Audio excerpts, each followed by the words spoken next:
I guess with this being a little bit of a lighter week for Garret, just what are the opportunities like for a guy like Michael Van Buren to kind of get some more first team reps, or is that not even something that, No, he got all the first. How has he approached that, I guess? Yeah, I mean, I think it's a great opportunity for him. We're going to give Garret some time to rest here this week, make sure he's fully at 100%.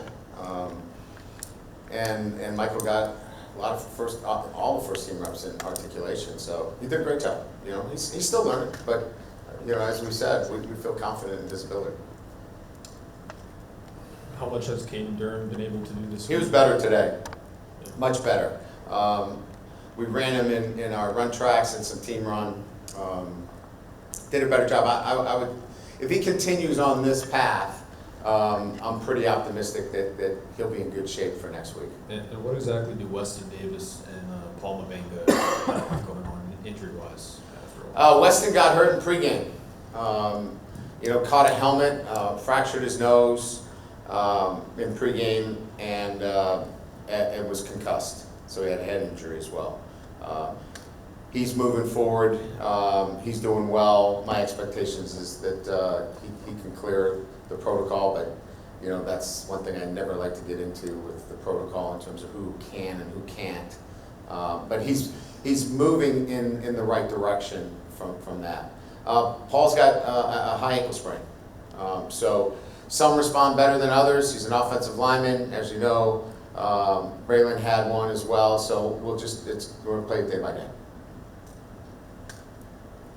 Hey, you had said that you didn't like the game plan last week. Well, listen, context. Okay. I didn't like parts of the game plan because for me, we have to be able to have answers for drop 8, and we did. We had answers, but we needed to do more of it.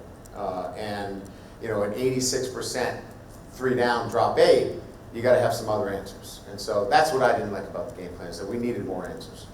During the game? Yes. Right. Yeah. Kind of going off of Weston's situation, Carius, I think you said 22 minutes before he was going to start. Just as you've gone back to look at the film, what did you think about the job that Carius did and his opportunities going forward? He reminded me of Emory Jones as a true freshman. If you remember, Emory technically was not very sound, but he was fighting for dear life and was really active, had a lot of hustle errors, but he's hustling and playing physical.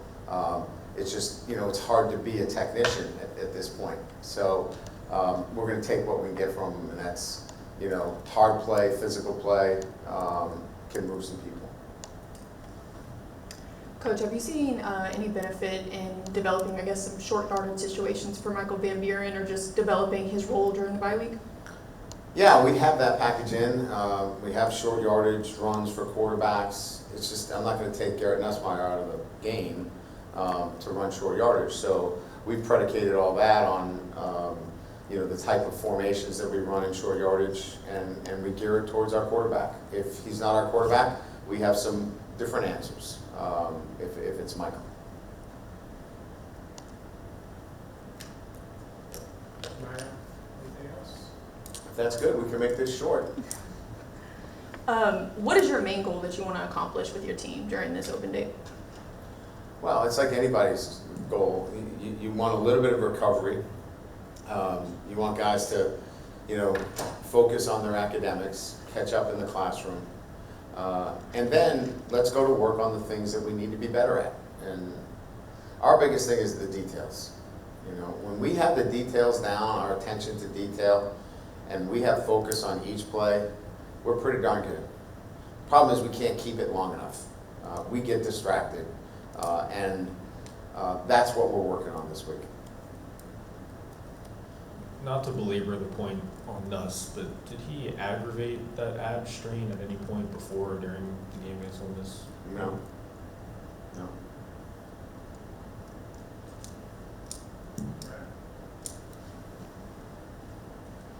I think I know what you're going to say, but the ruling that's come out on the single window transfer portal, you've been a proponent of it.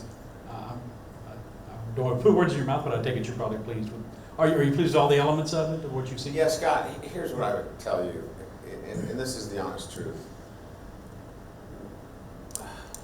You know, we're putting this model together at 35,000 feet, right? And nobody has a blueprint for this, per se.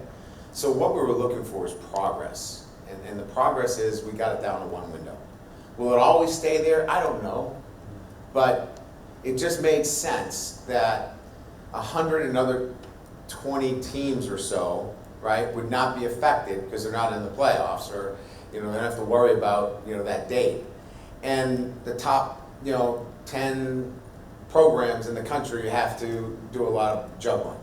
So this was to try to make some progress. We made the progress with the one window. Now we can set our rosters. And the guys that are here can't be opting out after spring ball saying that they didn't get enough playing time, right? So we've got that, which helps us in this model. I think there's still room for more progress. But this was the important piece, is to get to the one window. And although not perfect, I think it meets what we need at this step. Good, all right, thank you. Thank you.